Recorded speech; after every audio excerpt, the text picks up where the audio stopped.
Sir astrologer அனுமோகன் வந்து எப்பாவது director அனுமோகனுக்கு நீங்களே உங்களுக்கு ஜாதகம் பார்த்திருக்கீங்களா? நானேவா? டைரக்டர் அனுமோகனோட ஜாதகம் எப்படி இருக்கும்னு? டைரக்டர் அனுமோகன் ஜாதகங்கிறது நான் தனியாக பிரித்து பார்க்கல.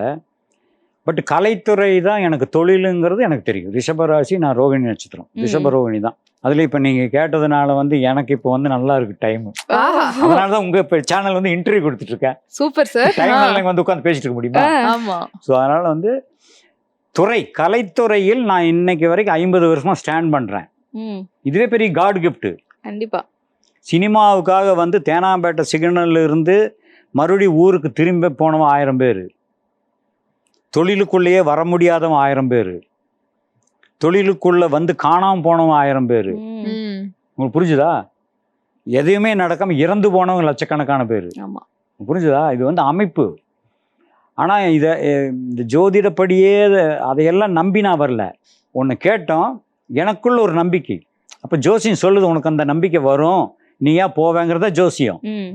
ஸோ எனக்கு ஜோதிடம் என்பது நீங்கள் கேட்டுக்கிட்டு அதில் இருக்கிற நிறை குறைகளை ஃபாலோ பண்ணுறது தான். உங்களுக்கு மெயினாக இருக்க வேண்டியது தன்னம்பிக்கை. தன்னம்பிக்கை இருந்தால் யாரும் வீண் போனதே கிடையாது.